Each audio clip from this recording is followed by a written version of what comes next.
हमने देखा कि देविका के ससुराल के आदमी औरतों को घर के अंदर नहीं आने दे रहे हैं। देविका उन्हें पुलिस में जाने की धमकी देती है, जिससे पूरे गांव में अफरा तफरी मच जाती है। तभी गांव का एक आदमी सरपंच को बुलाकर ले आता है। सरपंच उनके घर के बाहर का नजारा देखकर कहते हैं, जोगिंदर जी, ये आपके घर की औरतों ने कैसा हंगामा मचा रखा है। आपका घर तो संस्कारों की मिसाल था, लेकिन ये मैं क्या देख रहा हूँ, आपके घर की किसी औरत ने घूंघट नहीं कर रखा। अब सरपंच जी, हमारे घर की औरतों को इस देविका ने बहकाया है।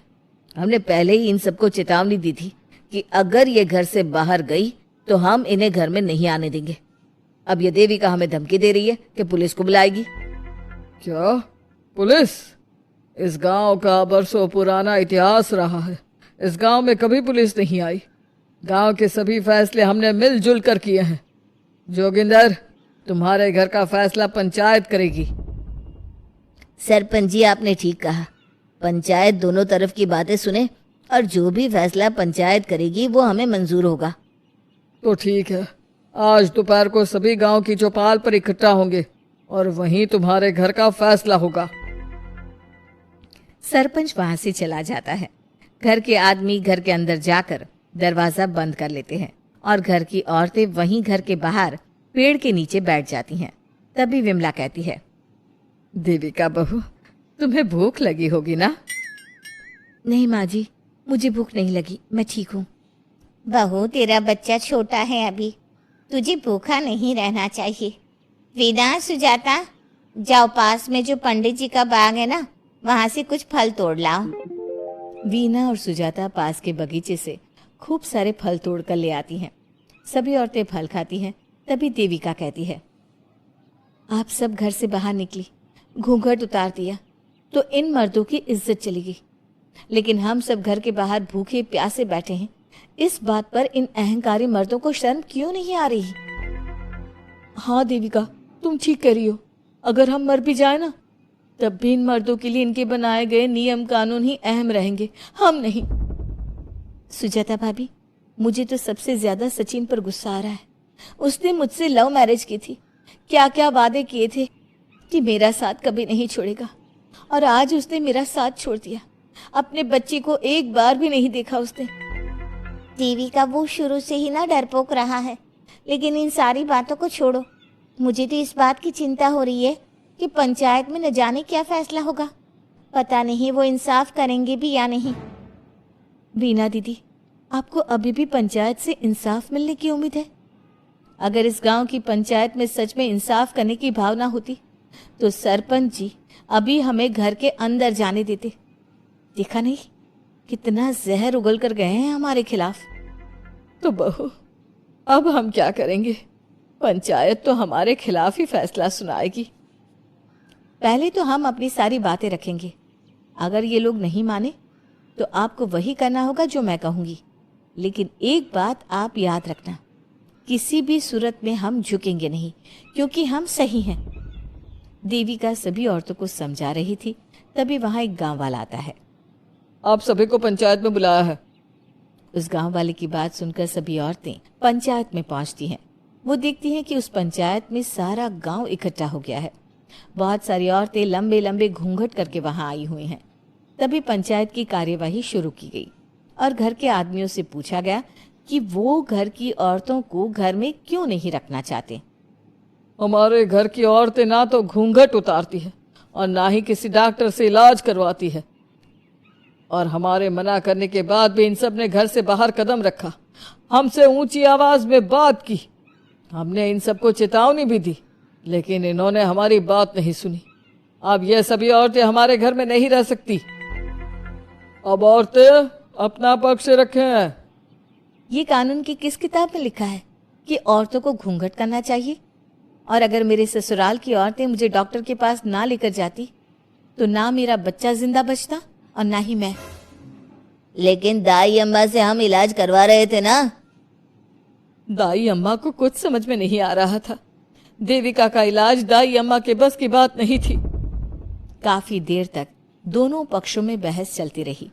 दोनों एक दूसरे पर आरोप प्रत्यारोप लगाते रहे। लेकिन दोनों पक्षों की बात सुनने के बाद पंचायत ने जो फैसला लिया उसके लिए तो देविका पहले से ही तैयार थी। दोनों पक्षों की बात सुनने के बाद पंचायत ने यह फैसला किया है कि सारी गलती महिलाओं की है।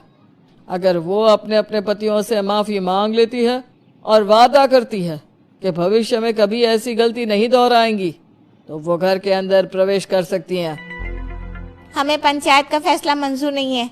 हमने कोई गलती नहीं की जो हम माफी मांगे। और किस बात का वादा करें हम?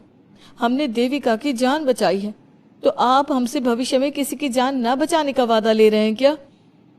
अगर तुम्हें पंचायत का फैसला मंजूर नहीं है तो तुम सबको घर में नहीं पुरानी हवेली में रहना होगा जो अब खंडहर बन चुकी है। यह खंडहर तुम्हारे घर के सामने ही है। सरपंच जी, आपका फैसला सही नहीं है। एक बार और सोच लीजिए इस फैसले के बारे में। ओ शहर की छोरी, 4 किताबें क्या पढ़ ली, हमें सही गलत का पाठ पढ़ाएगी? तुझे पता नहीं कि पंचायत का फैसला यहाँ सदियों से चलता आया है और लोग उसी को मानते आए हैं। अच्छी तरह जानती हूँ सरपंच जी। अगर मैं चाहूँ तो आपके इस फैसले को कोर्ट की चौखट तक ले जा सकती हूँ। पुलिस को बुलाकर अभी घर के अंदर जा सकती हूँ। पंचायत और घर के आदमियों की शिकायत पुलिस में कर सकती हूँ और अपने बच्चे को उसका हक दिलवा सकती हूँ। लेकिन नहीं, मैं ऐसा नहीं करूँगी। मैं उसी खंडहर में रहूंगी और इस गांव के आदमियों को दिखा दूंगी कि औरत खंडहर को भी महल बना सकती है, और वो भी बिना किसी आदमी की मदद के। सारे गांव की औरतें देविका की बातें सुनकर हैरान हो जाती है। उनका जीवन घूंघट और घर की 4 दीवारी के बीच में ही था। कोई औरत अपने हक के लिए पंचायत से भी टकरा सकती है, ये बात उन्होंने पहली बार सुनी थी। अब देविका घर की औरतों के साथ खंडहर में चली जाती है। माँ जी, ये खंडहर तो काफी पुराना है। भाभी, खंडहर पुराने ही होते हैं। मुझे तो डरावना भी लग रहा है। मैं डर की वजह से कभी इस खंडहर के आसपास भी नहीं आई, लेकिन मुझे क्या पता था कि एक दिन इसी में रहना पड़ेगा। ये तो टूटा फूटा भी पड़ा है। माँ जी, एक काम करते हैं, ये खंडहर तो काफी बड़ा है, इसलिए एक हिस्से की साफ सफाई करके उसे ही रहने लायक बना देते हैं। बाद में धीरे धीरे पूरा खंडहर ठीक कर लेंगे। हाँ बहू, तुम ठीक कह रही हो। विमला भाभी और मैं इस खंडहर के टूटे हुए हिस्सों पर मिट्टी और ईंटें लगा देते हैं। सुजाता और वीना, तुम साफ सफाई कर लो। सभी औरतें मिलकर खंडहर के एक हिस्से को सुधारना शुरू कर देती है और काफी देर तक मेहनत करने के बाद वो उस हिस्से को काफी हद तक अच्छा कर लेती हैं। और इसी तरह रात हो जाती है। सभी औरतें बैठकर बात करती है। माँ, हमने इस खंडहर को घर तो बना दिया है, लेकिन ये घर चलेगा कैसे? हाँ माँ जी, मैं भी यही सोच रही हूँ। और हम सब तो बड़े हैं, गर्मी सर्दी भूख कुछ भी आसानी से बर्दाश्त कर सकते हैं, लेकिन देविका का बेटा बहुत छोटा है, उसे तो हमें अच्छी तरह से पालना होगा ना। मैं भी यही सोच रही हूँ कि आगे हमें क्या करना चाहिए। कम्मू और मैं मिलकर मिट्टी का चूल्हा और मिट्टी के बर्तन बना देते हैं। कुछ दिन के लिए खाने का इंतजाम भी हो जाएगा, क्योंकि यहाँ पर खेत और बाग बगीचे आसपास ही है, कहीं से कुछ भी ले सकते हैं। पहले आप मुझे ये बताइए कि आप सब लोगों को आता क्या है? मतलब कोई ऐसा काम जिसका आपको शौक हो, जो आपने बचपन से किया हो। बहू, तेरे दिमाग में चल क्या रहा है? माँ जी, बहुत कुछ चल रहा है। बस अब हमारा सारा ध्यान इस बात पर होना चाहिए कि हम अपने लिए अच्छे से अच्छा क्या काम कर सकते हैं। आप सब हिम्मत से और समझदारी से काम लो, फिर देखना हम इस खंडहर को भी महल बना देंगे। इसके लिए सबसे पहले हमें आत्मनिर्भर बनना होगा।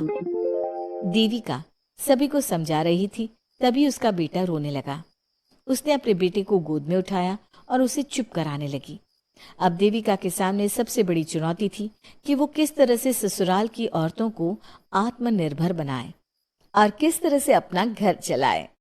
हमारे प्यारे दर्शकों, अब आप बताइए, देविका और घर की सभी औरतों ने अपने पतियों से माफी ना मांगकर सही किया या गलत? क्या उनका